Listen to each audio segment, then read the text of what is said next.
Trip and then U-turn. Oh yeah. No. Phil Hill's the fucking heat, man. Well, it's the only elevation change there. And cutting corners, but yeah. Pretty much. Yeah. Cutting corners like the entire podcast. Cotton corners, but yes. Oh. But no, but I mean, you're not lying. Oh, let's start this thing. Are we ready? I don't know. I'm starting it anyway. I'm the one who is late. Welcome to Everyone Racers, a show designed for the world of low-dollar racing and oddball car culture. It doesn't matter what kind of Lemma Champ or Lucky Track Dog League you run, SCC or NASA, we won't discriminate, as long as you drive it hard and built it yourself. Join us each week for tech discussion, tips, tricks, news and notes from the world of amateur endurance racing, and whether it's on the spot, hella sweet, or we're lucky enough and Chrissy gives us just the tip, we're sure you'll giggle a little and learn even less. Everyone report to the paddock. This is Chris. This is Chrissy. I'm Jeff. And I'm Mental. And thanks for coming back and listening to another vaping episode of our podcast. Why are we vaping? It's episode 209, and the Subaru S209 debuted in 2019 as a $63,000 limited production of the WRX STI. Bigger turbocharger gave the 2.5 liter boxer 341 horsepower and 330 foot-pounds of torque. So iron that hat brim, grab your vape pen, and start checking those boxes off that E1R bingo card. It's included in the show notes. What you working on? Who's what first? Me? Chrissy? We should put this in the notes. We should put in the notes who goes. So I'm saying it helps if you say what you're working on. Chrissy. Usually there's a lead in of who you want to talk. Anyway. Fair. I haven't done one of these in a while. Yeah. Right. It's your first time. It's cool. So we had a little bit of relaxing, put the boat in the water again, which was lovely. And then Sunday morning, we went to our local car show. We brought our fancy Corvette and our NSX. This car show was the Birdsboro car show held by the Birdsboro Women's Club at the high school. So totally legit. It's really like you can basically see the high school from our house. So we decided, let's just go over it. Well, that's a good distance for the Corvette because you're reasonably sure it's going to make it that far. Hey, we've been driving around a little bit. A high school that close to your house. Why wouldn't you have brought the Citroen? Because we'd have to go get it further. First of all, so it's a Citroen, and you'd have to go to 20 minutes the wrong way. I just meant because it was a high school parking lot and there's a dildo on the shifter. Oh, sure. And then the Citroen probably wouldn't have made it from our house. The Corvette made it. Citroen would not. So yes, we did not have that. So right after that, we didn't stay all day because it was like all day. But we had my little sister over, and we provided some adult supervision, and we did a car work day with her. We did brakes, and forced her to wash the car, allowed them to drive Scooty, and it was amazing. And does your little sister still have the Mazda 3 that you did the motor swap in? Yes, she does. Not the motor swap one. Not the motor swap one, a different one. That one's gone. Different Mazda 3. It's a different Mazda 3. We did the Mazda. We did whole the family's littered with Mazda 3s for everybody. You get a Mazda 3 and you get a Mazda 3. And all of you trashed them except for me. So I didn't trash mine. No, I'm sorry. Well, yours literally was full of trash. Yeah, I was going to say, but yeah, by the definition of trash, you absolutely, yeah. Yes. Right. Yeah. Yes. The other ones just got beat and banged up a little bit, but my sister loves it, so she takes pretty good care of it. She does, like she needed to put air in one of the back tires, and she knows how to do it, and said, can you hook up your compressor and she'll handle it, and she did. So it was great. So yeah, we had a nice time, and then we had the family over for dinner after that. So yeah, nice weekend. And Chris will talk more about the work that he is doing. Jeff, what are you working on? Work and more work. I actually had your bingo card. I know. I actually had a real day off, unlike the fake day off I had last week, which was not less than 24 hours. So I cut the grass and I cleaned the pool. Wow. Yeah, was it? And then didn't you have to close? I'm unfamiliar. I'm unfamiliar with the concept.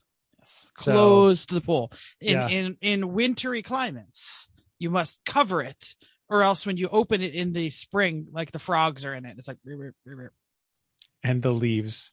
And the So many leaves. The leaves are the hard part. Yeah.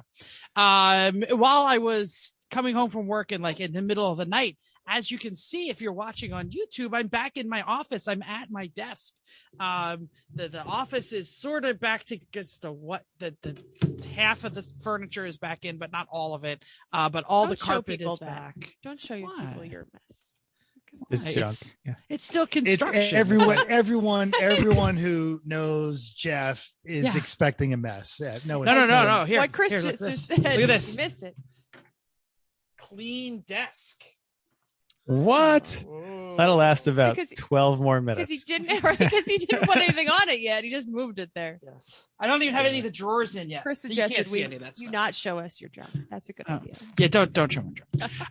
Yeah, so that's what I did. I moved furniture on, and then I cleaned my pool. I mean, that's it. No car work. Sorry.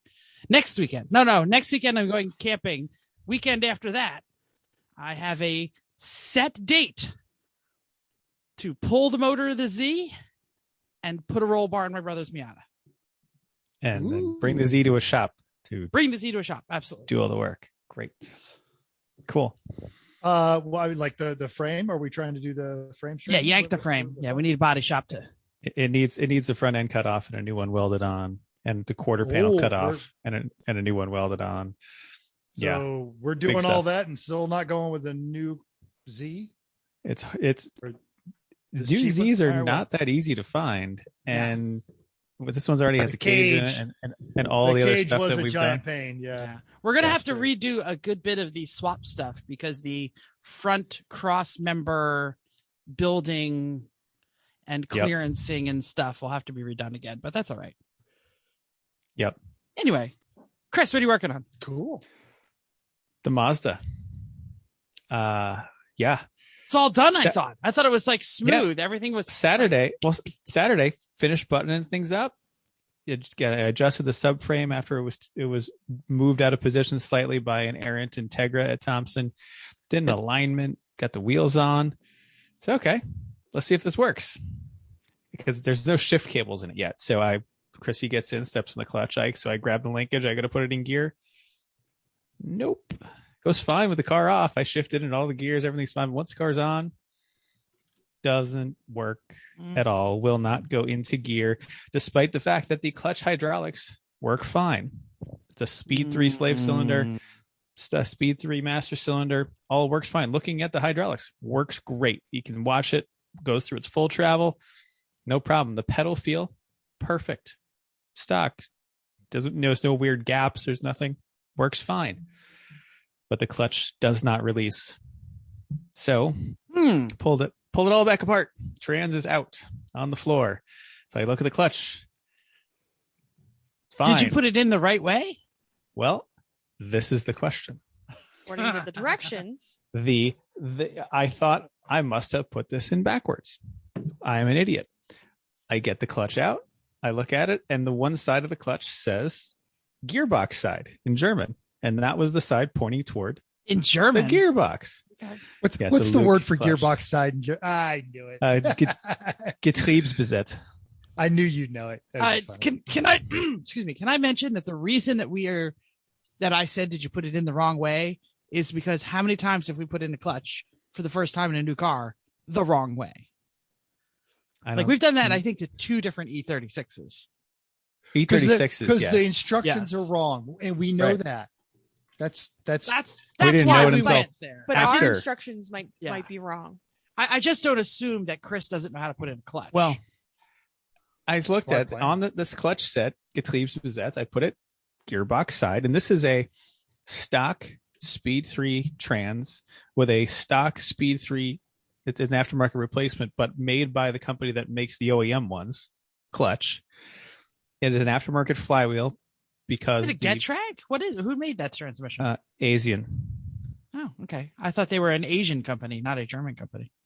Well, but they use a German clutch. I don't know, whatever they are. Well, It's fine. So and it's an aftermarket flywheel because the Speed 3 has a dual mass that's really expensive and terrible. So this is like the common upgrade for a Speed 3 is you use this particular flywheel with this particular clutch, and okay, works fine.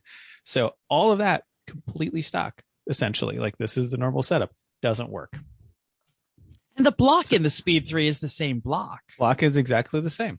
Yep. Yeah. That wouldn't affect disengaging anyway. Like, yeah. No, I mean it This could is- have a different. You could have a different pilot nose. Nope, nose that's all the length. same parts. Actually, well, the pilot bearing is different, but I'm using a Speed 3 pilot bearing. Yeah, But the outer diameter, the same. But even then, once the pilot bearing is engaged, it's holding itself all there. That doesn't do anything with the clutch. The clutch slides on the input shaft. Well, no, I was just thinking like the bell housing locating things could be different, but Yep, nope. Bell same housing, block. distance, all the same. All goes together. Right. So I'm at this point not really sure what to do. So I'm sitting there, I'm reading everything I can find on any forum about Speed 3s, about clutches not going in. People say, oh, maybe it's backwards, but no one even says like which way does it go. My shop manual shows it the way I put it in. A different shop manual that someone had posted a link of, and they said, oh no, that's wrong, but theirs was the other way, and they said, no, that's wrong.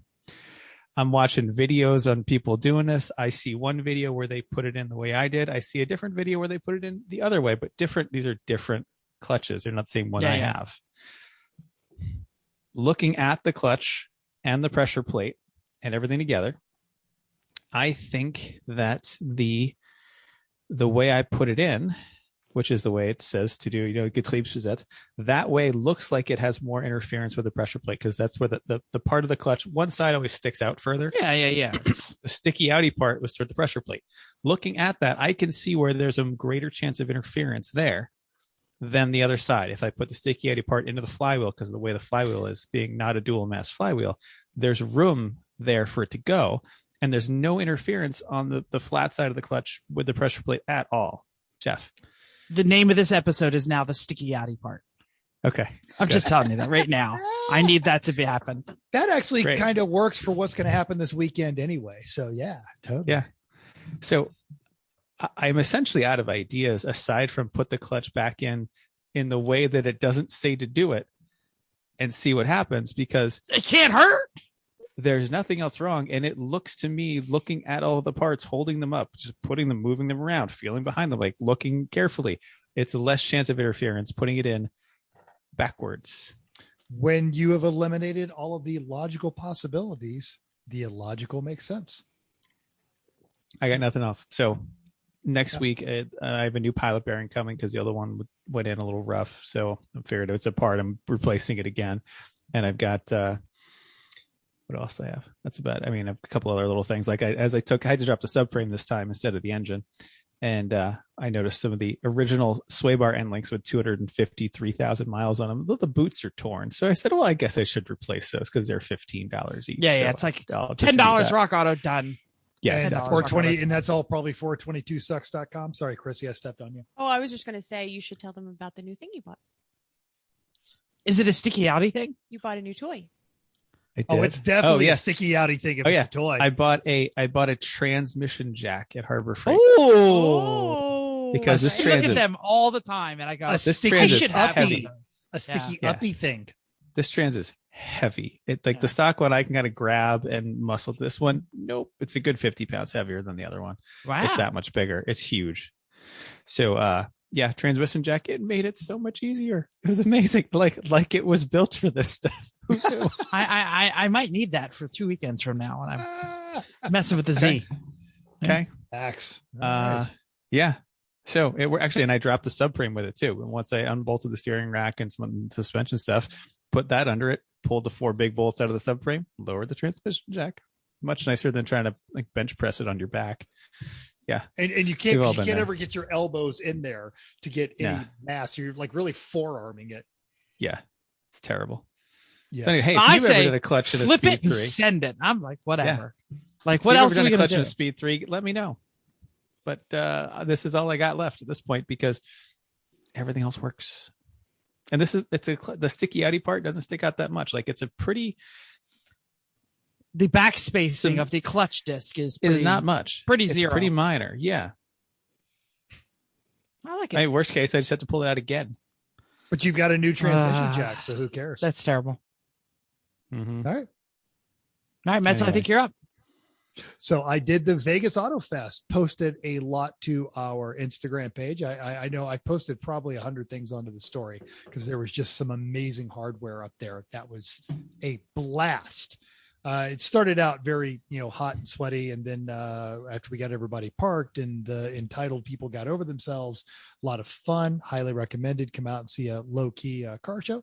Got to meet a couple new guys while I walked around and judged. I think we did a very fair job of picking our favorites. Got a new to me car last Thursday. So excited by this. It's pretty cool. I'm going to be packing because tomorrow 3 of us head to California. And after the Vegas Auto Fest, one of the folks who displayed there, he's a member of the Red Rock Country Club Motor Club. We've had John Polnick on the show. If you watch that, or if you watch Porsche Road Trip, you know of Rami. So Rami had he had 3 cars there on display. He needed help getting them back to his house. And hey, which one do you want to drive? And he thought I would take his 911 GT3 RS, which is an amazing car. And I've driven a But you've driven one of those before. I have. So instead I drove his meticulously restored 1978 Euro spec 930. Oh, and you didn't die? Oh, Everything. Did you die? Yes. Everything you've ever heard or read about that car, 100% true. Absolutely. it is trying to kill you. Constantly. If you want children to stop texting and driving, give them all air cooled 70s 911s, because even like at freeway speeds. Yeah. It's a 4-speed because that's all you need. You got turbo lag, you got to wait for it. Like, all right, let's go. You do, but when it comes on. Okay. Yeah. And Rami is he's insane. And this is from a guy called Mental on Purpose. So it was his dad's car, and it was driven in New York forever. It was slowly dying. He got it from him, surprised him with an absolute 100-point concours restoration. His dad said, "This was so nice. It's wonderful. Thank you. I'm 72 years old. I cannot operate a clutch anymore. Just keep it there in Las Vegas." So this thing, so I'm trying to be respectful of this car as I'm driving. So I think I'm doing 10 over.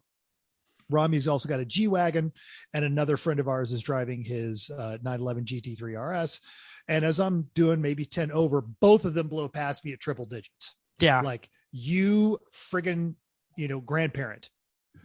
Okay, we'll play. 3rd gear. Wait for it. Boost! Oh, boost! Yeah! Oh! And yeah, it was drive your heroes. Yeah. I'm not sure if she's listening, but if you're out there, Steph, get your hands back on the table. Stop that until later. All right. I sent her videos of it because I texted her videos, and you're the one that will fully appreciate this. So. Oh, we all appreciate it. She just probably orgasmed over it. I'm sorry. So did I. I'll be honest. Yeah. I'm there. I would prefer a later one with a better transmission, but I'm there. Yeah. It was, fantastic. So, and just because Jeff was asking if do I have share screen? I'm going to, if not, I can make it. I'm going to need you to give me share screen real quick, and we'll go through this because we actually have a lot to cover. We're going to do a virtual track walk of the butt. We've got some great races coming up this weekend. So while Jeff is still working on all participants, undisabling my, try on. And this is for Jeff, because Jeff specifically asked, he wanted to see. The interior of your new car. Yes, it is. Unfortunately, it's not Pasha, is it? It is not a Pasha. I knew it wouldn't be. It has been redone, not badly, just not period correct. So let me get, all right. So share, let's see what the desktop brings up, because it's fighting with me here on this. Let's go with the desktop number 1. Why is it not the porn on it sharing like I make sure it's the one that there you go. It's coming up. Something's coming up. My porn is that's what she said. All right, so that's see. not bad. Yeah, so there it is. So it's been refinished. It's not in bad shape. So there's a couple of pics. Yeah, You see, and then looks solidly okay. Yeah, for a desert car, especially pretty much. Yeah, and of course it is naturally rust free. There's the shot as I bought it, and of course you can check it out on our Instagram. I did the weird science routine. It is an 83S, but it does not have either of the there are spoilers. people not looking at this, only listening. I'm sorry. So this is a 1983 Porsche 928S, almost slightly darker than the risky business color. Yeah, what color is it? Like it's I would say like bronze. It's brown. It's brown. It's a brown 80s Porsche. An 80s Porsche Oh. can be brown and be cool. So there you go. And I had some illusions about trying to do the paint, even though the fenders and the hood are aluminum and the doors are aluminum, but the car's metal. And JP got in the car and rode around and said, no. It's you could restore it and it's still going to be a 150,000 mile Porsche. It's never going to go on Bring a Trailer. And plus that, you're probably never going to get rid of it. Embrace the rat. And that's my current plan. I'm gonna make it mechanically nice, but yeah, the interiors or the exterior, it's not getting done while I own it. Yeah, no, nope, no, not at all. So now it is now the Rat 928. Nice. I think you could rattle can it any color you want. Or vinyl wrap it. I think that's even funnier. Yeah. And we'll talk about that later during listener feedback because all right, one of our teammates / listeners has a wonderful suggestion. News and notes time is my suggestion. Apparently, do you want to talk about it? No. What, news and notes? No, this article. Okay. Well, iRacing. That's your article because I don't like that team. Okay, great. iRacing Jeff hates winners. Apparently, iRacing and the Mercedes-AMG Petronas Formula One team announced today that the race team will bring multiple real F1 vehicles to the iRacing digital world. The first vehicle will be the Mercedes-AMG F1 W12E Performance that currently leads the World's Constructor Championship standings. This should be followed by about a year later with one that just looks like what we have for the Aston Martin logos on it. According to the press release, the partnership is she butchered my joke. It's okay. Yeah, I did. The partnership is the latest example of this strengthened commitment by iRacing to adding the world's premier cars and the tracks to an already a robust simulation experience. Soon to come, right after they do that software update, I'll be whining to Chris, can we bring the F1 cars of the E1R Race League, please? Can we bring the E1R cars? And my joke was there's all the stuff on the steering wheel. Like I have my little how would you do your brake bias? Exactly. You need a little bit. Everybody's in your ears gonna be like simulation B. Simulation B. Simulation B. My joke was a year after Mercedes launches it in iRacing, Aston Martin will put one out that looks just like it, but pink. No, but pink. Yeah, exactly. I didn't think anybody would get it if I said BWT. So it's okay. Hey, did anybody get a Ford Mach-E in Canada? Hey, nope, not Canada. Don't have a Mach-E. Good, because the ones in Canada, the roofs are going to fall off. What? Yep. Check the Zopic article. Apparently, the roofs are falling off. That's all. Link in the notes. So wait a minute. This is the second new Ford that has to get a roof replaced.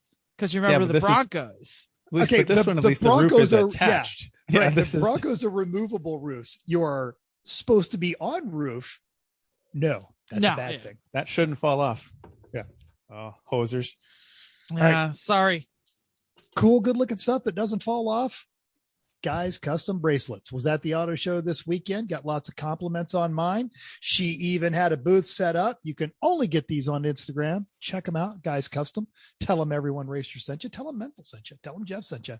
I don't know. It's cool stuff. Should know me, but whatever. Upcoming races. Champ is at Harris Hill in Texas. 44 cars. Now we're in Texas. So what do you think is the Miata to BMW ratio? I would say I don't know. I don't know Texas well enough. I know what I thought before I saw this. I would And imagine more Porsches. Like there would be more Porsches in a Texas race. I thought there'd be more Mustangs. That's Yeah. that's Texas, Oh, right? Right? Texas So here's the Mustangs. numbers. but it's Of the- Austin, so yeah. Okay, but still, of the 44 cars, there's 6 BMWs, which is Boring. boring. Very Boring. boring. But that's Slightly a boring. reasonable ratio. Reasonable ratio. That's absolutely. not an upsetting ratio. It's not like E1R where a 44. Well, there's 30 BMWs. Miatas, there are 19. Holy cow. 19 Miatas. That's like I almost didn't half know- the field, actually. Yeah. Yeah. I didn't know that many ladies needed their hair done in Absolutely. Texas. Seriously. Who knew? 2 Hondas, 1 Porsche, which is a 924, Nice. and a TR6. Good. for them. Yeah. Love that. TR6. Love that. Yeah. Wow. All right. 72. That's a good year. That's a chrome bumper one. It's 70, but okay. 1970. Lemons is double tapped. First, we're going to talk about the NCM in Kentucky National Corvette Museum. There are 82 cars there. 11 of them are BMWs. Boring. Right, but that's 11 out of 82. It's not that bad. Acceptable, Yeah. still boring. Right, Yeah. sure. 6 Miatas, 1 Honda, 1 Porsche, zero Porsche, excuse me, plus some Lemons first. Not Ooh. only are there 4 Corvettes at NCM, but finally Corvette. Lemons has a Cadillac XLR. My arms are pumping right now. $500 my ass. It's okay What? because it's a Corvette. An XLR? You Well, cannot yeah. get. Oh. Well, Can't wait to see apparently, pictures. like the taillights are worth a couple $1,000. Yeah, exactly. Because they only made a few of them. So you start selling that Yeah. and like the hard top parts. I guess. and the Well, weird and so stuff. we got that. We got all this information from Fifth Host Eric Root. But Eric says they tried all that. Couldn't sell any of it because apparently Nobody XLR has. guys refused to buy used parts. Oh, well, good for them. Okay. Fifth host Eric Rude was also unreasonably excited about the first Eagle Summit wagon. Nice. I find it hard to believe there hasn't been a Summit wagon before. Eric would Not know that- though. It's That's a He the would. thing. Mitsubishi product, Jeff. So come on. And I would also argue it may very well be the last existing Eagle Summit wagon. Might. I thought and- back in the day when Sasha was running his Stanza wagon, there was also a Summit wagon. No. Don't Now recall. there's been Eagle wagons, but the Eagle Summit was It's the It's a low Mitsubishi, square. yeah. It's a Mitsubishi Expo LRV Yeah. or whatever, which is also like a a- Colt Vista wagon at the time. and Oh, I think there was a Colt. it's like Vista it's a wagon. tall Expo, is what it is. Yeah, but it's yeah. I think it might have been a Colt Yeah. Vista. I think you're right. Yep. Nope. No clue about any of these things. Finally, a Toyota Avalon. It's the first, the Toyota PE Group's old 1-lap car because, we know this. Maybe. yeah, we've raced against we this were car. raced against this. It's awesome. They wrecked both of their FX16 and their Celica. Eric is expecting penalty laps, but the team doesn't because they don't seem to mind. Good on them. Everybody expects it to be quick, which we know it is. Yeah, quicker it's than when we saw it. surprisingly quick for an Avalon. Quite. Yeah. Eric gave us a list of other good shit, so I guess we'll mention these. There's an 86 Pontiac Bonneville. It better be an SSEI with the supercharged motor, and it Which better is be that's green the- and gold. That's all the I'm saying. Jugga Lexus, right? That's the Jugga Lambo, I thought. Well, that's the 90s one. An 86 That's Bonneville, true. that's like Oh. that's like the first front drive Bonneville Yeah. ever. That was, but they weren't doing the SSEIs yet. That came Are in the you 90s. sure? Yeah. Actually, no, because- he's 100% right. Yeah, So 'cause my it was- buddy Ton Franz, and this is how I know all of my car things. His father had an SSEI, and that was junior high school. Oh. And I graduated in 91. So The Yeah. 86 Bonneville. I'm calling old man card on you. Fine. I just Googled the 86 Bonneville. It's a body on, or like a rear drive V6. Like it's the old style. It's not even the new style at all. So I Yeah, guess by it's terrible. 89, he's probably like an 89. Anyway, yet another Ford Pinto wagon, which has to mean a large percentage of the surviving Pinto wagons are now just Lemons cars. And don't forget the one that they threw off the helicopter, making the Blues Brothers. So that ended a couple. 2 pre-Lyndon Baines Johnson era Plymouths. That's awesome. Excellent. I think we've seen both of them. They're not new. A Buick Opel Isuzu, which we suspect is going to be Yuri, because who else has that kind of crap? The IOE team from NOLA and the fun crew from Pitt team. It's Now, how do you say it? They're from the swamp, so it's team go or go. Yeah, it's go. It's EAUX. I thought it was G-EAUX. Go. Well, I don't know. Whatever. Go Tigers. That's what they're trying to go with. Go Tigers, and they have lots of boiled peanuts and stuff. They have a Mercedes Nova, whatever. I don't know what it is. It's a mashup. Knowing those guys, it's going to be hysterical. Yeah. So anyway, there's an El Camino in Kentucky. What is that? That's just in quotes. Ho Chunk Cherokee draped over the SC 400. We love that. Hat cars for the win. Eric added that he's also pumped to see several Mazda Familia Ford Escort relatives in the field. There's an Escort GT, a Mazda Protege, an MX-3, and a Ford ZX-2, which make Eric pull his old man card and say, I had one of these when I was a kid. All right, so Jeff, I got to give it a Pontiac Bonneville update. The first front drive generation was from 87 to 91, which they did have an SSE model in that time frame. But the first SSEI was part of the 9th generation, and that was in 1992 was the first SSEI. Oh, man, heavy Pontiac switches. I remember this. Yeah, and that was the first time they started putting stuff on the steering wheels. My friend's dad also had one of those, an SSEI. It was green with a beige interior. Green and gold. Green with gold accents. That's the same gentleman who bought that Bonneville SSEI also bought my 1984 Corvette brand. I was going to say, is that where the Corvette came from? Yep. Nice. Kind of gentleman that appreciates the Bonneville SSEI also appreciated the 84 Corvette. Oh, well. Anyway. So back to the race. It's a Midwest heavy race. There's a lot of very quick stuff at the pointy end of the field that we're used to. Tatas, the Sky Ute thing. Also the Shuttles Miata, the TMMI Camry, which is one before. The Cherokee with the Lexus under it. The Donut Media themed 350Z that Metal Gitzel gave a lot of laps to, which is fair. Also loose lug nuts and their quick Maxima, the 699 Thunderbird with that ridiculous small black Chevy and trick suspension in a Thunderbird. Yes. That's a lot of effort. Eric thinks Class B should be pretty tight. I said the PBR guys are my favorite in B, usually about exactly in the middle on lap time and usually just about cracking the top 10 overall. So almost completely invisible if you're not looking for them. It's probably the most reliable Subaru ever in lemons, which is saying something. Absolutely. And finally, Buttonwillow. And it's worth reminding our fabulous listeners that I wear a large t-shirt. I prefer a fitted, not the husky size. And I enjoy quality tequila. There are 100 cars, 11 of them BMWs, good ratio, but still boring. 14 Miatas, 3 Hondas, 3 Porsches, and my first actual real car, a 1977 Ford Mustang Cobra 2. Oh, we saw one of those at the Birdsboro car show. It was heavily patinaed. Oh, that is so great. Awesome. The little wheels and tires were so cute. They were so tiny. It is appropriately named the Charlie's Devils because Farrah Fawcett famously drove one in Charlie's Angels. I am so excited to see this car. Your expectations may be inappropriate, but that's okay. No, if it's good, he's going to be happy. If it's bad, he's going to be happy.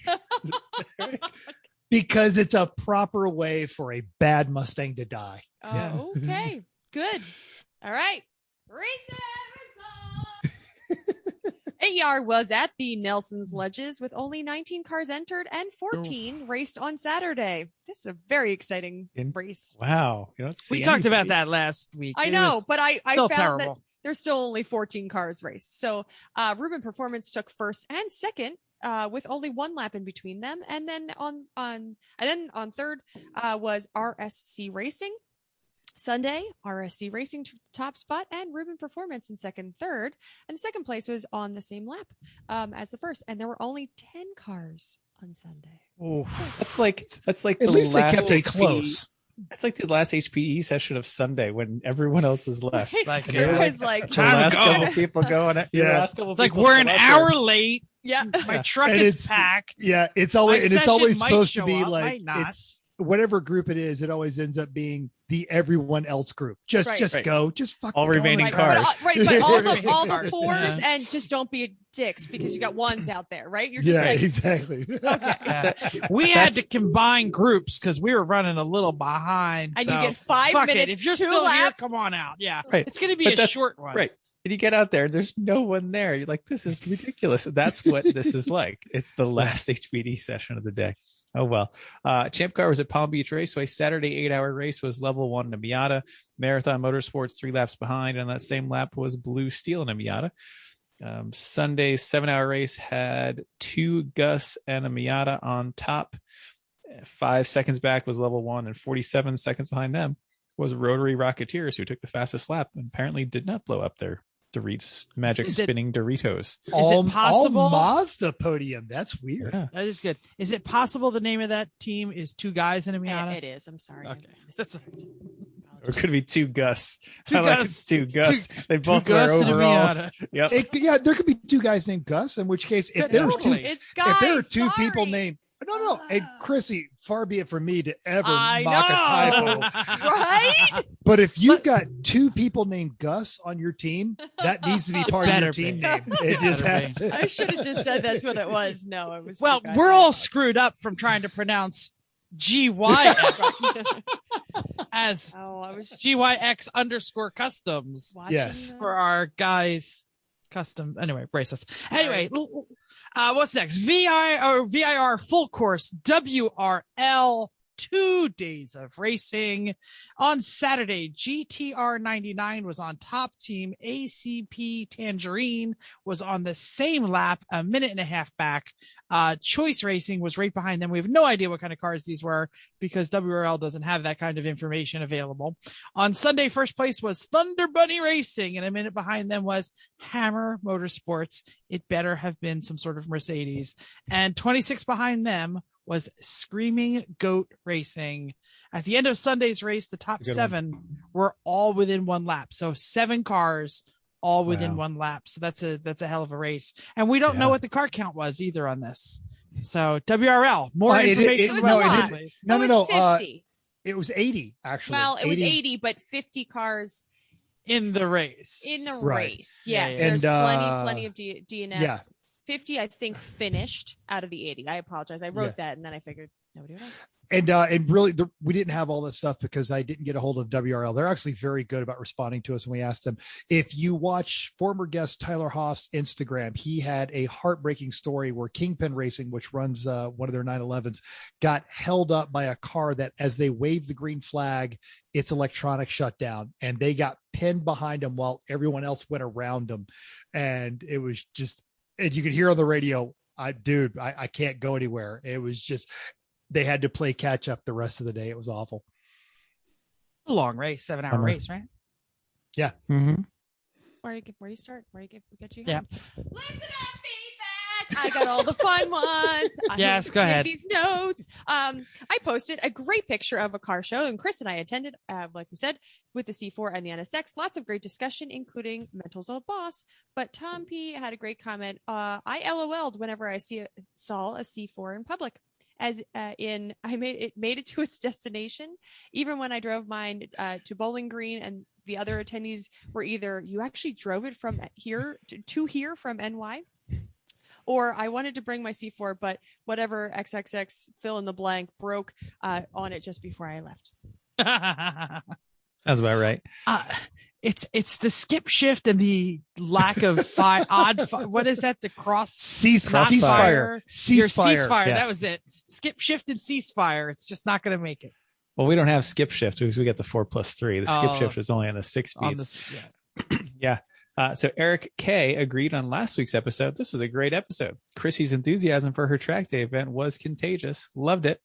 And As also if Eric K, who is a known Porsche file, was not going to enjoy the part where we talked about Porsches. But Chrissy said, "I'm sorry, I'm so excited," and we were all like, "No, it's awesome seeing you this excited. It's great. I love it. I still love it." Absolutely. I'm glad I talked you into going. That's really. Let me roll my eyes. Also about last week, Tim B said, the detailing flame job you guys did on Jeff during the ceramic application segment made me laugh out loud. Your facial expressions while Jeff remained stove-faced. OMG. So Tim B knows me only by reputation.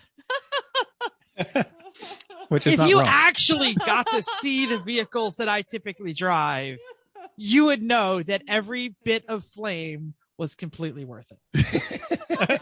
Completely deserved. true. Yep. Completely deserved. Yeah, Tim B going to be one of the chefs this weekend, and I can't wait. Yeah. So he's going to here's turn you out of vegan this weekend. Oh no! Whenever Tim's at the track, nope. I play the nope. I'm not vegan, because I went to his house after Sonoma, and he'd had stuff in his smoker for like 3 days prior, and oh yeah, no, Tim throws down on a grill like few human beings on this planet. He is amazing. So looking forward to seeing him again this weekend.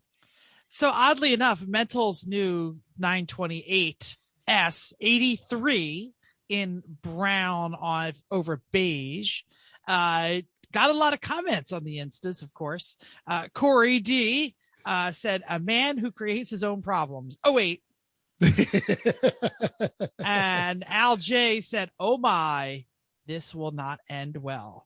But you didn't even clip my favorite one. My favorite one was the one that Tom Lamino put in our private chat, where he says, never make fun of my Volkswagens ever again. I think my reply to that was even funnier. It's good. Yeah, it was definitely important. But I'm not giving you credit. Dean, our boy Dean, who is also a 944 racer, said, Actually, you didn't actually buy there that. There are now 3 Porsche racers in this podcast. Well, yeah. I mean, you guys are driving his 944. Yeah, exactly. Dean H actually purchased the 944 and prepared it to race and won a class, right? Did he win class B with that yet? I thought he won something. Mm-hmm. Yeah, at C the or 24. C? At the 24 CMP. Yeah. So good job, Dean. And he said, quote, you didn't actually buy that, did you? His better half, Jackie, said real Porsches are wrapped in purple, just like the one that Chris and Chrissy are going to. Yes, exactly. I can't find fault with that. You know, if I'm going to embrace the rat, why not buy a bunch of purple wrap off of Amazon, and when it falls apart, put something else on it. Yeah. Known Porsche file Eric K, as we mentioned earlier, he also said, good luck with that, man. Yep. And he's got a 944 now too. So yeah. Yes. Mental quick. Well, he hasn't actually purchased that yet. He's in the consideration phase.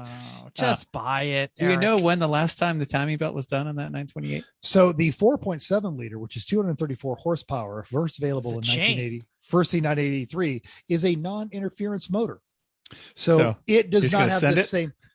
Well, right now, the major challenge I have with that, and there'll be some videos coming on that, is the car won't shift out of first. So really, I need to get it shifted. Oh, flip the clutch plate. Flip the clutch plate. Take it all out. It's an auto. But so I initially the guy that had it was treating it kind of like a Chevy, and he said, yeah, I don't even know where to add transmission fluid. And I said, you know, the transmission's all the way in the back, right? And he said, what? And I looked back there, and the way you check transmission on an automatic carpet, right? No. You have to crawl under the car. It's by the rear wheel. Oh. And out of a reservoir, those who can't see me, I'm spreading my fingers about 4 inches apart. The fluid level was about here. So I spent last night getting the fluid, or rather Monday night, I got the fluid up, started the car. It's a pressurized system, got it to run through. It dropped immediately back to here. I filled it up. Fill it. It stayed full. I drove it to work on Tuesday, and it won't shift out of first. I have a 12 You drove all the way to work on first gear. I have a 12-mile commute over surface streets with stoplights and 3 school zones. Not like you used to. Exactly. I occasionally, when I get up to 45 miles an hour and there's enough traffic clearance, the engine's turning at about 4,000 RPMs, and then another stoplight. So I don't worry about it. And I would add on the Instagram, the GDO man approved. He said, quote, I approve. So all that matters. Another Porsche owner. Everybody owns a Porsche but me, damn it. I don't have a Porsche. All right. let's jump real quick into iSucket Racing. A lot to cover. The Lemons iRacing League. They had a lot of fun stuff. They had Miatas on dirt at Lanier. All the Smiths cross the line first. Brian Shribner was our winner. He was number 11. Off to Irwindale. We did the figure 8 with the jump. Jettas, WRC, Beetles, and dang old Camaros. And the Wartburger Thief got across at first, but all the Smiths won again because he was our pre-chosen number 24. By the way, that was DFL. Oren Park at night in the fog. And this is why Nate Schlavine is so cool. He came up with this concept called the Terminators. So he added in the AIs. They were all in Delaras. All the humans were in Miatas. So the AI robots included Eric Rude, Jay Lamb, and Kim Harmon, along with 20 plus Randy Bishes. Now, Uncle like Dave, you can name the AIs? Yes. Yes. I did not know that. Absolutely. There was Did the Randy wonderful... Bishes keep crashing into you from the behind? No. So there was a wonderful bit where Kim Harmon and Bearded Sim Racer had the screen go full green, like the Sony Handycams. And he had scrolling across "must destroy all humans" while Kim Harmon is driving as she comes through. The overall was understandably won by Randy Bish. I'm not making this up, by the AI Randy Bish 69420. Of course.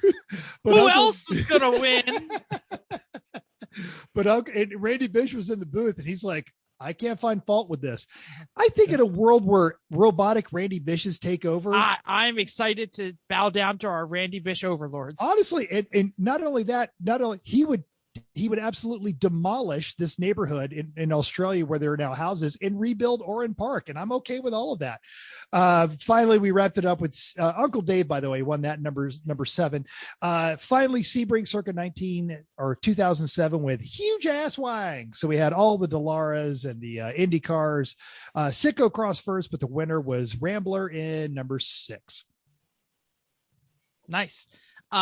We on our Monday night race, by the way, because my office is back together, that means my sim setup is now free and I might be able to join us again on Monday nights.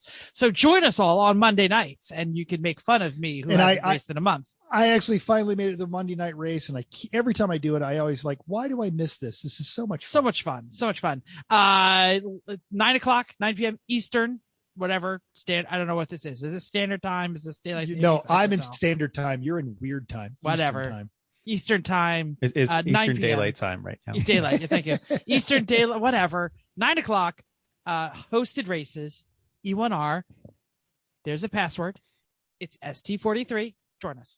Anyway, we went to Long Beach in preparation for this week's Lemons race. The first was Outie, Stangs, Skippies, Miatas, Jettas, and stuff. Uncle Dave just, tore out and won that one without any problem. The second was Long Beach Celebrity GP with everyone in diesel Jettas with a standing start, which is like everybody crowded into the turn 1 because there was nothing to do and half the field all balled up into a wad and right into the wall, I'm sure. Tyler S ended up with the win, just a few seconds up on Santiago. Tons of fun.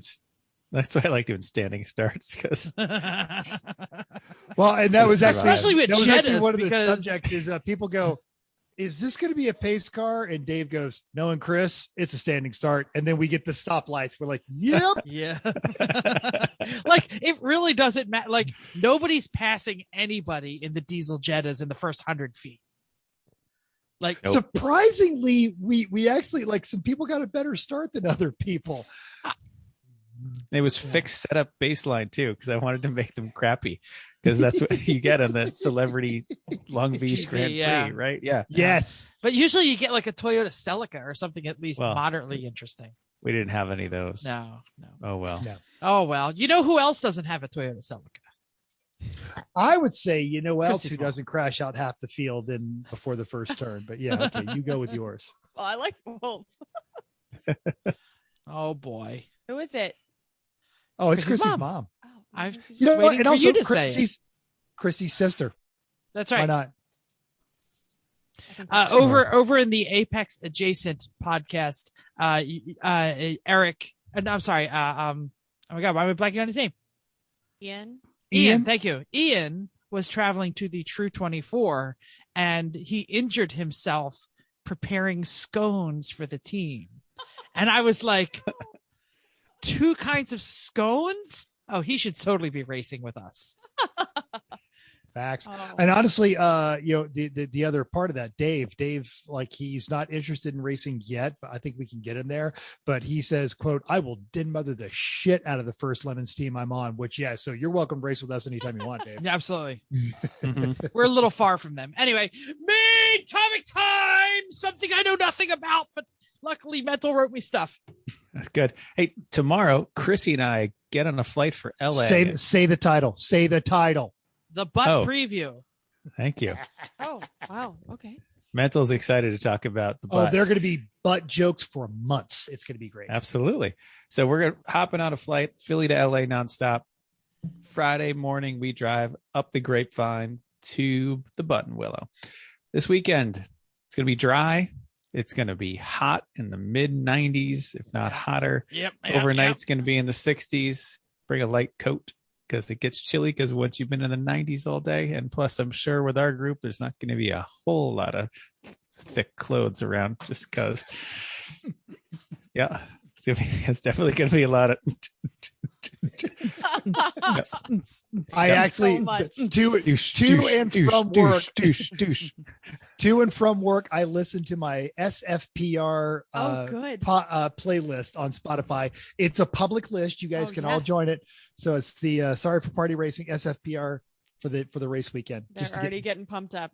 Shenanigans are sure to be had. Oh my! They're already happening. Yeah. I think. Yes. All right, let's talk about the rules. So they're basically the same rules as we have for most of them this season. Drivers meeting will be in person, not on YouTube. That's on Saturday morning. They're going to talk about refueling, which is apparently a big deal. Oh my gosh, it's pit. You have to go to pit route. I was like, we always fuel on pit lane. Like, why did they go to No. East Coast. Yeah, West Coast. It's new. West Coast and even some Midwest racing. It's freaking people out. Oh, East Coast, West Coast battle, yo. It is. Everybody, there's no battle. It's just that it's happening and everybody. West Side! West Side! Martha's Vineyard. So apparently it's a big thing. So, oh my gosh, refueling rules. Well, I'm sure there'll be a big controversy. Okay, so now I know why everyone's freaking out. I was like, right? What do you mean hot pit fueling? It's always hot pit fueling. It's fine. Just calm down. Bring it to cart. Although this pit is very large, so it's going to be if you have no. We're John will have the specifics, but at the driver's meeting, you're not getting the whole pit. You're only getting like part of it. I'm just. Okay. Oh, well, it might be a bit of a long walk, though. It's a it's a bit of a long walk from some of it. So, do we have a cart? I hope we have a cart. Somebody's got to have a cart. I think Jack has a cart. Anyway, bring a cart, please. I have a cart. You want to put it on the plane? No. No paddock refueling. Okay, good. Make sure you bring your license to the gate because I think that's how they're doing both your wristbands. So you're making sure that you don't have to do it twice, which is awesome. Tech time are already scheduled. Make sure that you know when yours is. They probably will call it out. Maybe, but they were emailed to you. And at least at every race that I've worked this year, someone just rolls a car up and I'm like, you're not on my list. And they're like, what list? I'm like, you have a scheduled tech time. Where? It's in your email. Mm-hmm. I have an email. Email? They sent me an email? Wait, that's not my email. That must have been Fred's email. Fred, check your email. But it's alarmingly accurate. Yes. Okay. So make sure you figure out what your tech time is. That's going to be very helpful to everybody. Social distancing rules apply to make sure for your team. No mask mandate, but make sure you're making your own decisions. Talk to your team. Make sure that everybody is comfortable with your decision and everybody else's decision. I know that some of our team will be splitting up because they are concerned. So we will, make your own decisions. Be smart. You building pods? I think there's pods. But also, just be respectful is really what it comes down to. And of course, once, if there is a COVID case, it's not fun to be questioning how much you talk to that guy. So let me just tell you that from personal experience. Garages are a bit scattered. Be prepared to drive if you have to go to yours, and paddock speed limit still applies. Duh. And I have a wonderful penalty for people that are speeding in the paddock. Go slower than you think it is. That's what the answer is. Go slower than you think you're going. let's see. Wear your gear to tech. Carry your helmet, shoes, Hans. It's a great idea. Really, it is. It's a wonderful thing that we changed to because So much easier. nobody wants to touch your gross things. I've done gear tech. It's disgusting. I don't want to touch. And people just open your bag and you're like, here. And I was like, I am not touching that. And so because if I helped Gear Tech when people were throwing the sweaty crap at you. You were there too. I'm saying. Yeah, no, that's what I'm. Yes. Oh my God, it was gross. Disgusting. So, I'm so happy that you wear your stuff, especially when you just get out of not just when you get out of the car, but like if you're already suited to do something, then just come over and show your gear stuff. You have to do a little spin around, do a little dance, because that's fun too. Making sure there's no holes and all that's good stuff, but make sure that you have all your stuff available, all your tags out, so everybody can look at them. There is nothing close to this track. Nothing. You are going to have to drive very the middle of the desert, everybody. There's not like, don't assume we had a team conversation and said, hey, can I just like go out and get some more beer? You're going to have to go to a truck stop and you might get a 40 and it's going to be disgusting. So if you want something special, OE baby, old English, right? Ew. So really there's Hurricane. You might get that, but you might not. I don't even know. But anyway, nothing close. There is a gas station and convenience store 5 miles away, which apparently has lovely gas station burritos. They do. You can probably get some meth. So. I don't believe that Mental is agreeing. No, it is. It's because it's in the middle of the almond groves, and so there's a lot of seasonal workers there. But that particular one, they close up like at 10 o'clock. So you got to get on the freeway and go up 2 exits to the nearest stop where you'll get a 40 of Old English. Okay. I did not believe the person who said that there is good gas station burritos because that sounds disgusting. But I might believe you because you might know a little bit more about burritos. They look sketchy, but they're good. Okay, fine. Gas is expensive. Current prices for 91 is $5.20 and yeah, that's gonna be exciting. Thanks. Nearest Walmart is in Wasco, 20 miles away, and Auto Parts store is about the same. I think you can go one way or the other to find either one, but they're still freaking far away. And my last item is that there is a fantastic potluck Saturday dinner. Bring sides with serving spoons. Bring some plates if you can, but like somebody's bringing some, which is good. But do not listen to these things. Do not bring a half-eaten pizza. Do not. Or do not bring 1 container of potato salad for your team of 4, 8, 16, whatever. Seriously, bring enough food, bring a bunch of sides for the amount of people that you have. Don't expect and show up. I'm sure the West Coast is nicer than the East Coast, but literally this happened in the last potluck that we had. Bring some stuff, show up, bring it with you because obviously we've said there's nothing close to here. So bring it with you. And if you don't know what to bring for a side, think about something with some sort of fresh vegetable matter, because I made that damn salad and people were like, green stuff. I must have some. Like, I think it was the only one. A vegetable. Yeah, I was the only one who brought like anything sort of green, and it was tomatoes and cucumbers. Like, it was so easy. But anyway, thank you. There are RV spots at this joint, but they have full electric and they have water, but no sewer. So you're taking your pool and water with you. They have a dump station. You just can't hook up while you're in your spot. Yeah. So yeah, there's only a few of them and they get filled up. So get there. Are they pre-reserving them? Do we know? Or are they first come first? Because that's how we've already built our they're probably compound. Reserved already. So why we were bringing it up. There are 14 paved spots and 29 unpaved RV spots. Paved spots are $35 a day. Unpaved are $30. Wow. The reason we bring it up is so that people don't go, oh, I just thought I'd get a spot here. This is my spot. I brought my RV. I was here first. Fred, did you read your email? No. Then they're going to go complain to Nick about the lack of parking and then the weather. Yeah. So if you're hearing this now and you're like, RV spots, I should get an RV spot. Too effing late. Call the track, though. You call the track. You never know. Call the track. You never know. Somebody might have given it up. The track is very nice. The staff is great. Yeah. The link is in the show notes if you want to see the track, if you want to try and reserve one of the spots, but give it up. Charlie. Track has a grill that has breakfast and lunch. Standard track food, not bad, according to Mental, because I haven't eaten it. It's open 7 to 5 p.m. Saturday and 7 to 3 p.m. on Sunday. There's a test day on Friday. It is hosted by the track. The only way to sign up, though, is the track office in person.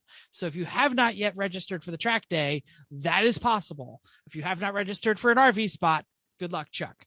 Track walk Friday after the track is cold from the test day, 5:15 to 6:15, with announcements starting around 5. No motorized vehicles, bicycles okay. They will be sweeping up the stragglers at 6:30 and beating them in the head with a stick, I believe, for going too slow. The track has fuel on site, and it is $4.99 a gallon for 91, according to the website. So that means it is cheaper than the 91 offsite. Or the website's out of date, but that's or what the it said website's out of today. date. That's what it said today on the site.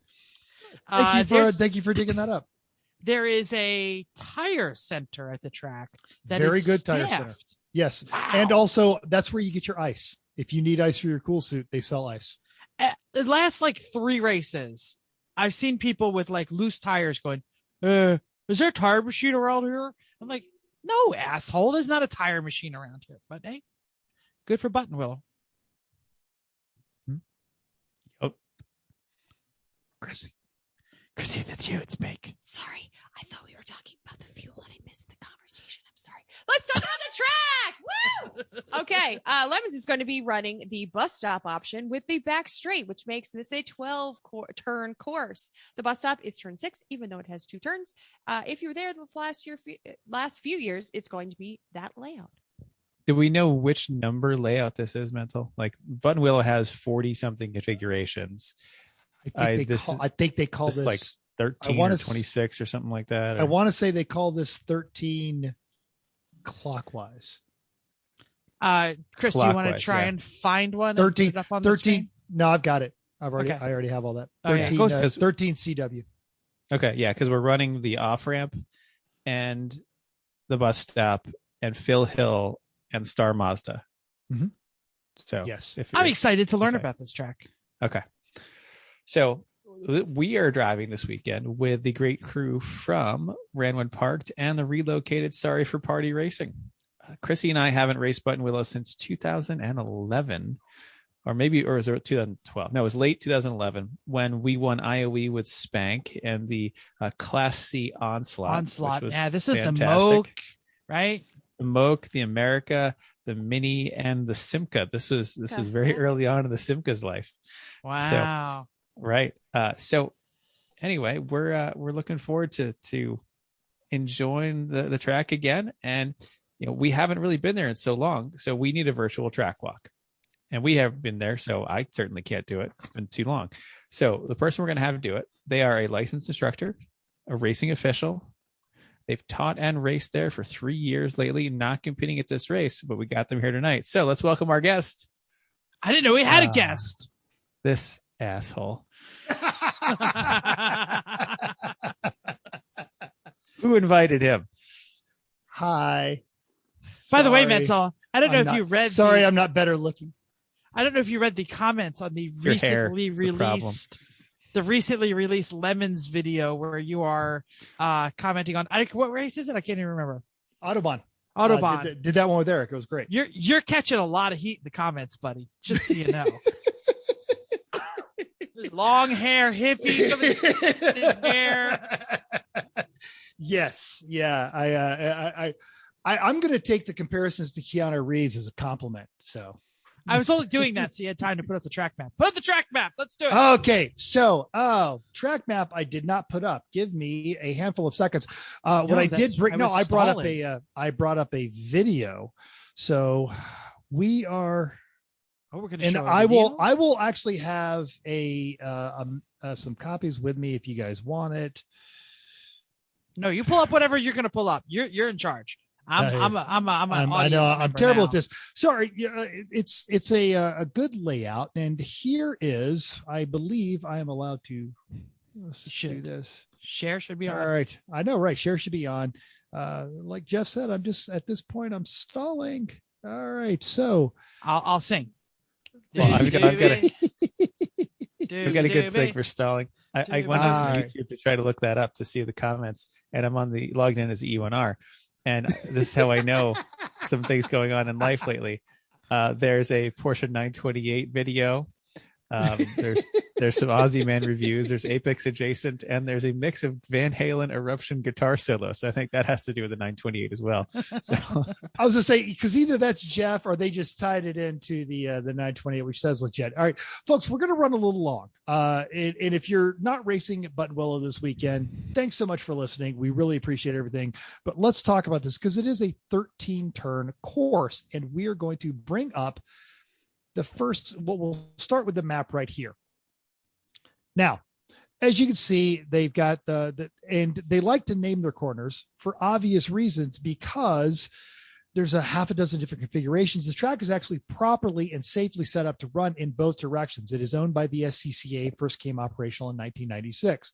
Where I am moving my cursor right now, hopefully that's showing up, is the main straightaway. It is. We can see it. And everything inside there, that's the giant paddock area. There's also a fantastic karting track there, unimportant. So let's talk about turn one. They call it Sunrise. Slightly more than 90 degrees. And it's exactly what you do with a 90-degree turn. And I'm going to bring up a YouTube video now. And we'll go through this. Now, this is him coming into turn one, Sunrise there. Now, you'll hear, if you listen to the commentary, which I have the sound turned off, they talk about there's an access road right there. And that's a good reference for your braking markers. That's when you're going to want to start thinking about braking. I think this particular video, the guy turns a little early. I like to turn towards the end of these gators or where the gators curve, but it's a good try. It's a flat 90-degree turn. You come around the corner. It's exactly what you think in. Your exit point is right there at the end of the gators. You want to bring your eyes around. I'm sorry. This is they're coming on. That was turn 12. I'm an idiot. This is them coming into the main straightaway. There's your flag station right there. Now he's coming into turn one. This is the access road. Now I see the access road. I didn't see it the first time. I was like, all right, holy shit, I can't see the access road. And I like to turn into the gators. Yeah, he definitely turned early. I've been driving Corey's Omega, which sticks like bubblegum to hot asphalt. So I make a nice late turn right there. But it's a traditional apex. You can see the cone right there. It was knocked over, comes out. There's a flag station you need to pay attention to. Have your head on a swivel because also right here is track entry. They have a very short blend line. Now you're going to be coming into turn two. This is called off ramp. Now it's very short from 1 to 2. It's very bumpy. You're going to want to be on the outside after the turn because it's a better setup for turn for 2. But also, as we mentioned, the people coming out of the pits are going to be on your left. Brake early, not as hard as you think you need to, because you can see already in this video, it's a slight incline and up and to the right. Now there's a pavement repair as you come into it. I like to put the inside tires inside of that pavement repair. Your mileage may vary. Do not be in a hurry to mash the throttle on a high horsepower car, because as you crest the hill, you're going to get light. Rear end's going to want to come out. As you get on here, get your eyes deep into that corner. Look into it. The exit for this is the end of those gators right there. You've got another short straightaway before you get into Cotton Corners, turn 3. Now this is you can really see a lot. Like you can see the whole track. Like one of the benefits of being in the middle of the desert and having no elevation is I can see everything. Yes, there is nothing. So coming into Cotton Corners, same drill. You want to brake late, traditional 90-degree for the first right, get it in there. Now you're going to find people, they're going to mash the throttle, then jump back on the brakes because they think that's faster. It's not. Get a good steady throttle, bring it in here, and then make the nice turn as you're coming through. This flag station you want to pay attention to, because as you crest the hill, people are going to get light. They're going to spin out. And if you see a waving yellow, A, you want to be safe. B, you don't want to come see me in the penalty box because you've made a pass under yellow. This is also a terrible place to be too wide, but don't think folks aren't going to try it. Don't be that person. If you're coming up on a slower car, set your timing. You can actually pass them in just a couple of seconds. Just wait for it. I believe this is the section where the Humber Super Snipe died. That was at a different track. Was it? I wasn't here. Yeah, I thought it was. That was it. No, that was a Chuckwalla. Now, just dusty. you'll see here, this driver's got some turn in. I don't like to crest the hill with some steering input. I think you're asking for trouble, but the suspension on this car is impressive. This is your aim point. If you're going straight as you go right past that gator, don't get on those gators, and then crest the hill, you're coming down into 4 in a grapevine. Talk about what that input is. For those who are not watching the video, who might be listening to this on the way to the track, what is that aim point you're getting as you're cresting the hill there? So right in front of the flag tower, there is the apex of the gators where they come farthest out into the track. You want to shoot for that. That's your apex as you're coming through the corner. So thank you for that. And then you want to be going straight. If you watch this video, you'll notice the driver had to add some opposite because the car got light and he slid a little bit coming over that hill, and it's going to happen. And it's going to get worse as the day goes on and the track heats up, because if you notice, there are no trees. Most of the reference points visually that we'll be talking about are going to be on the track itself, because if you look at this video right now, you can see until tomorrow. Yeah. There is nothing. And you know what's on the left side of the track? Brown dusty shit. You know what's on the right side of the track? Brown dusty shit.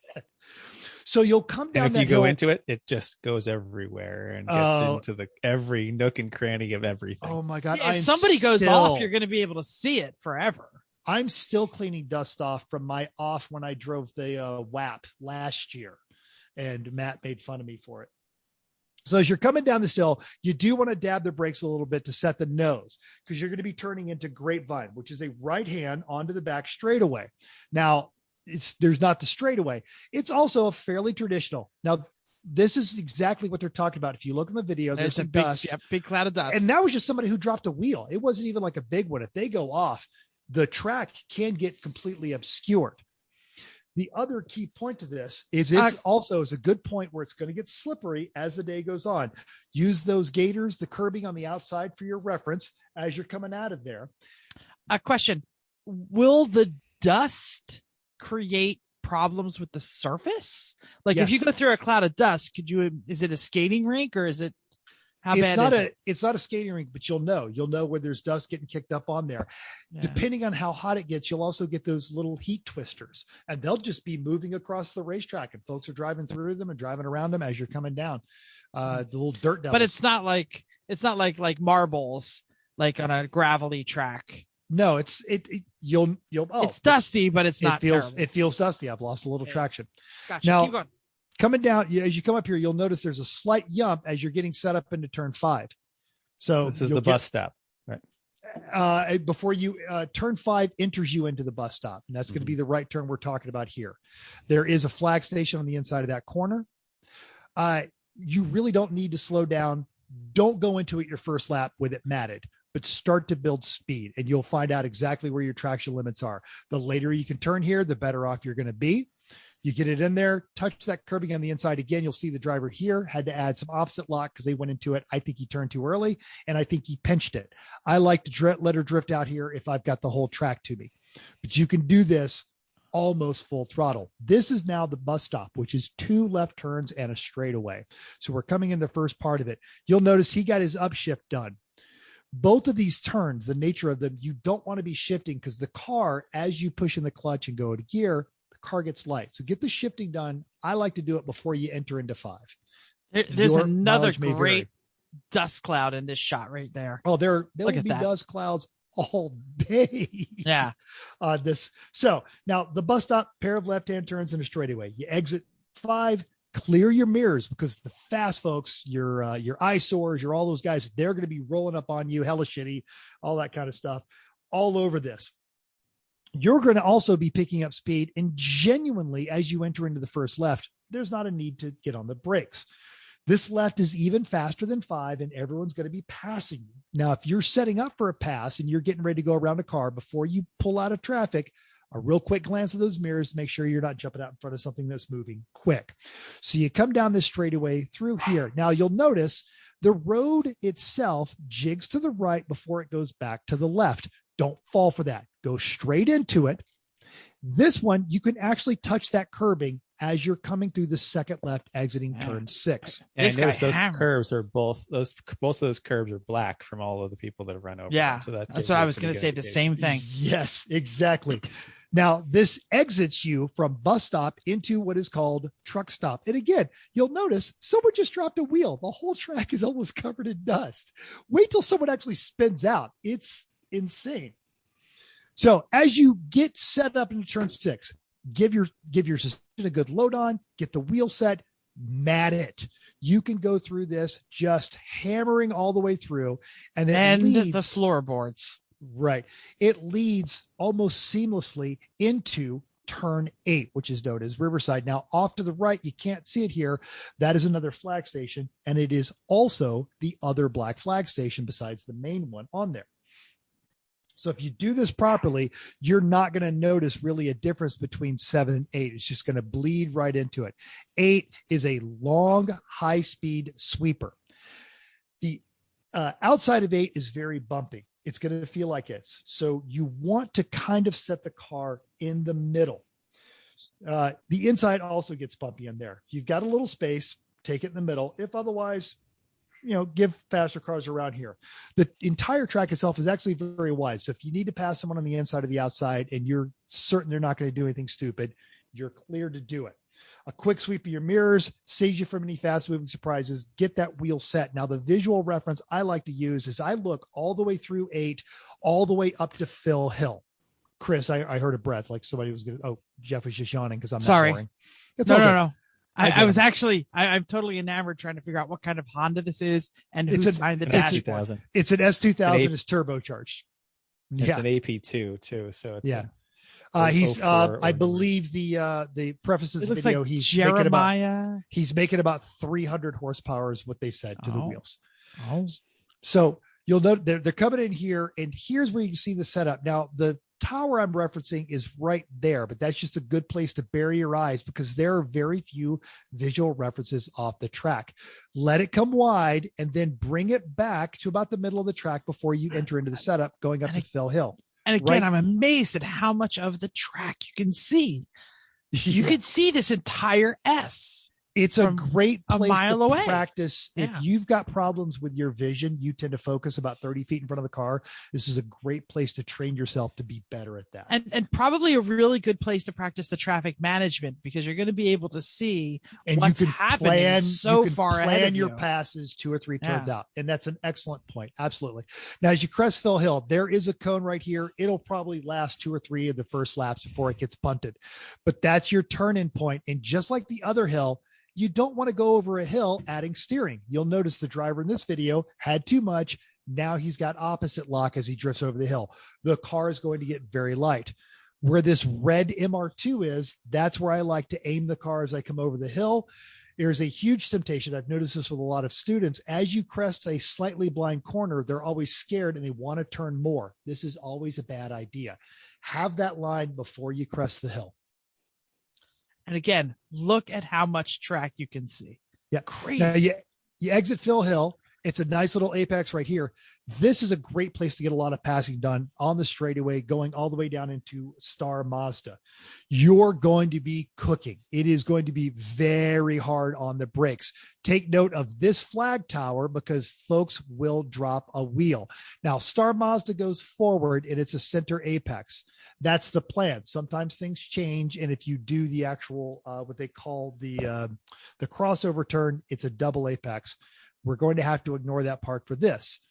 So you're coming into this corner again, get your eyes as deep as you can into that corner. This is a good apex and that leads you into the S's. Now these curbing a little bit flatter. So if your car likes curbing, absolutely bounce it off there. The Simca over all of them, just straight. Absolutely. The Pontiac Le Mans, the Lemons car that comes through there, he just foot bump, and it doesn't even move. The Omega actually likes to bounce off these curbs. Matt could do it in the WAP. I could not do it very successfully in the WAP, so I just barely touched them as I was coming through. But it's exactly, S's are, if you're not watching the videos, exactly what you think. You've got 6 rights and lefts, and they alternate left, right, left, right, left, right, left. The first one, of course, is an extension of the Star Mazda. Find a speed and hold it. Then there's a left. Don't yank on the wheel. Let the car bite in. Gradually turn it in there. There is not a universal opinion on S's. I am of the opinion that with S's, you find a speed and it's like skiing. You carve a course. You can try and do the throttle brake, but you're going to upset the car. And if you just get a good speed and let the steering do the work, you're going to be a lot happier. It leads to what people will refer to as Zorro. Zorro actually refers to a shortened version of the course, but really it's just it's a straightaway as you're coming in. Now, take note, there's another flag station on here, and this is also pit exit. So you're coming into there, so you're entering into this, and the turn ahead is turn 12. It's called Sunset. Now, there is curbing out to the right. You don't want to touch this because you're going to be hard on the brakes, and this curbing is very slippery, and your car will not brake evenly. It's exactly as you think it is, a very traditional, very late apex. You'll notice the turn-in cones right there. Hit that apex, come through here, and this is a great setup if you want to do a lot of steering. He turned a little early. Notice all the opposite steering that he had to use on there, and that takes you down the straightaway. The tower hangs over the track as you're coming down. Good place to sweep the gauges, clear the mirrors, and the track begins anew. So, any questions? I know that was extremely involved, but I've spent a lot of time at that track the last 2 years. Seems like a nice refresher if I've ever been there, but I haven't. So actually, I never seeing much about that track ever. I got the vibe. It's Chrissy mentioned it years ago, the pooping at Buttonwillow. They do have the concrete, the concrete universal toilets. These showers are on the outside with the curtains. A couple years ago, everyone got to see Corey in his full glory because the wind just kind of knocked the shower curtain up. I know where the good showers are. I'm not going to say on this podcast. I'll tell you guys, where you get a little bit more privacy. I think you said it a few weeks ago. It's as a track goes, it's a great track. There's some nuances to it, and there's a lot of good places where you can slowly experiment. Everything that Chris has been talking about during our entire Going Faster series, and everything that Chrissy talked about during our Going Faster series, you can pick one corner and just work on that for 4 or 5 laps, and you will immediately and viscerally know if you're improving. And then other ones, once you kind of get them set, there's great places where you can go offline because the track is so long and get yourself a good run on a car in front of you. Just always remember, whatever you're doing to get around somebody, there might be somebody faster due to you. So just clear the mirrors. Does anybody know what the car count is? Seems like a lot of track. We did that earlier in the episode. Did we? You listened well. Cars. You listened well. Yeah. Well, we did that for like 4 different races. So I don't remember which one this was. Right now, expect 90 plus cars to take the track. There's a lot of track though. It's really wide. What's the length? 3.1 miles. Yeah, it's a lot of track. I think you'll have elbow room. Probably pack, but it'll probably pack up like most do, And if you've got an in-car, or if you're looking at Race Monitor after you get out of the track, the timing, if you can remember, on this lap I tried something weird, the differences in your times will absolutely give you a feedback on whether or not it worked. All right, and let's just review again. So do you know your car number, Chrissy and Chris? It's the 944, but 751. 751 on your race monitor. Sorry for will it be listed as sorry for party? Gang Ruins the national championship. That's right, Gang Ruins. All the gang ruins. Yes, there will be several Gang Ruins. So Corey will be there with the Omega, right? Yes. Yep. The WAP is 25. The Omega is Pontiac 70. Will be we should mention, because not everybody knows. It's 25. Pontiac Solstice. Anybody know the year? 2007. 7. Thank you. 07 Pontiac Solstice. The Omega is a 70. Doesn't matter. It's an LS 76. There you go. Spirit of 76. Absolutely. Yep. And then the 951, and then also the Failbird. Failbird will be there too. I did not know that. Oh, car 35. Yep. Yeah. If it holds together, this kind of track, the Failbird will do well. It eats a lot of gas. Eats a lot of gas. It's a lot of gas. And at this track, it's going to eat so much more. Yep. We keep telling them they have to go to a more modern motor that's going to be more efficient, because it just eats too much gas in that big old carburetor. They don't care. They love that car. It's going to be exactly as it is for. No, but that car would also be awesome with a 6-liter swap or a 5.3 swap. It would probably gain horsepower, the 5.3 swap. Yeah. and lighter. Yeah. And there's a lot of experience coming out there. Anton's going to be there. Corey's run this track. Matt, all those guys, Tim, all those folks with the Gang Ruins, the Sorry for Party crew. They've got a lot of laps there. There's some other teams that have run a lot of great there. Hella Shitty has won there. Eyesore has won there. So there is experience to be had. Talk to people. If there's a corner you're not getting, you can come find me. There's smarter people than me, but if they don't like you, yeah, come talk to me. You don't want to talk to me during the day because I'm working the penalty box and I've got a host of just mean things that I'm going to do to you. It's funny. Well, I'm sorry I'm not going to be there. I'm also sorry I'm not going to be at NCM because my plan was to go to NCM until my son's social schedule and my work schedule kind of nixed that. So, oh well. But we're sorry too. Wow. Yeah. We are. We're genuinely Instead. sorry. I can't remember the last. Well, I think Pitt was the last time before it was actually all raced together. Mhm. So, Yeah. Well, Jeff, I know you're looking forward to doing an away race this year. Didn't happen. Didn't happen. I think that was on Yeah. your bucket list this year. Yes. It's Yep. been a bad year for everybody, but We're making the trip. Not on my bucket list was rebuilding a broken 300 feet. Yeah. That's Yeah. Yes. And Yeah. Yeah. Well, me and too. NCM was going to be my away race. So, oh well. oh well. Next year. Well, next year it is. Let's move on. Do we have a Just the Tip? Yes, we do. Okay, so we're talking about going to the desert. Regardless if you're going to either Lemons race, you're probably going to be somewhere hot. So if you're going to one of those, you're just going to be in the desert. You're going to be in Kentucky, beautiful Kentucky, which we were talking about before the show. It's going to be hot. Maybe you live Three of somewhere us have warm. also raced that track. Yes, and it might be somewhere warm either way. If not, let's just talk about hydration. So here's a dumb thing: drink a lot of water. And coffee doesn't count. Some people say it is, does. No, I just drink water. Like that's really what the answer is. Gatorade's great too. Drink it before you're thirsty. That's the biggest answer is keep drinking it. Drink before you think that you want to drink more. When you're drinking alcohol, you're increasing your dehydration. So really try to drink a glass of water in between your drinks, like just chug it or something. And then maybe you'll drink one less beer because you'll be full or something, or you'll just keep drinking. But seriously, try drinking a glass of water or something like that. Find some fruits, maybe like a watermelon. Some people, Jeff was so excited when the guy was slices. well, it was sure orange slices are fine too. When the guy was like, "Hey, do you want some cold watermelon?" You were like, "Oh my god!" When the I don't remember who that was. I remember Punishers came over. it was Punisher. You're right. Right. Came over to you. So, 928 people. that's Yes. okay. Yeah, sure. But How well did that work out for them? Okay, fine. So they came over with watermelon. Find a salad, something like that. Okay. So gross, but watch your pee. So hopefully you have to go. And if you're not, you're seriously dehydrated. But it's the more brown it gets, the more in trouble you are. So also get on it.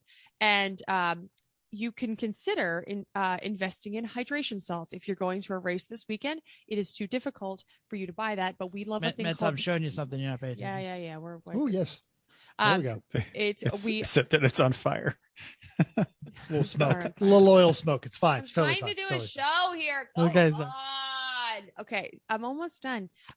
We love a thing called Trioral, and we buy it on Amazon. You add it to water, and magic happens in half an hour. Don't ask me how I know. It works great for hangover. We will be bringing multiple kinds of things to help people that we know this weekend. So if you're hurting, come find me. Well, no one on our team is going to drink anything this weekend. I don't know what you're talking about. It's fine. It could be just the lack of water because sometimes you get away. Isn't it like somebody's birthday? Are we Nope. talking about that, or are we just ignoring that on the? No, podcast? no. I think didn't we say? Well, we should say, hey, say happy birthday to Pantsless Matt when you see him. Give him a big Absolutely. wet kiss.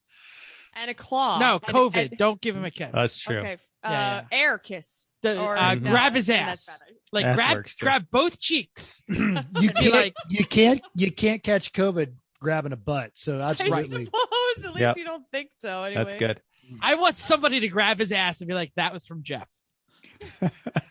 Jeff told me on the podcast I'm supposed to grab your ass. Everyone All do right. that. Yeah, he's the guy in the rainbow zebra shorts. Go ahead. Next time I'll see him, he'll be like, Jeff, what the fuck, man? I mean, there's Yeah. there might be a lot of zebra shorts. I mean, there's going to be True. more zebra shorts because at least one more of Sorry for Parties coming, if not Yes. multiple. So But you'll look at it and be like, that's a guy that is called Pantless Matt. That's it is the one. instantly clear when you look over. If you have to, Oh, I What hope else do you know? I hope somebody grabs Dean's ass and says, "Hey, Matt, that was from Jeff." He's like, "What?" no, I don't know. Yep.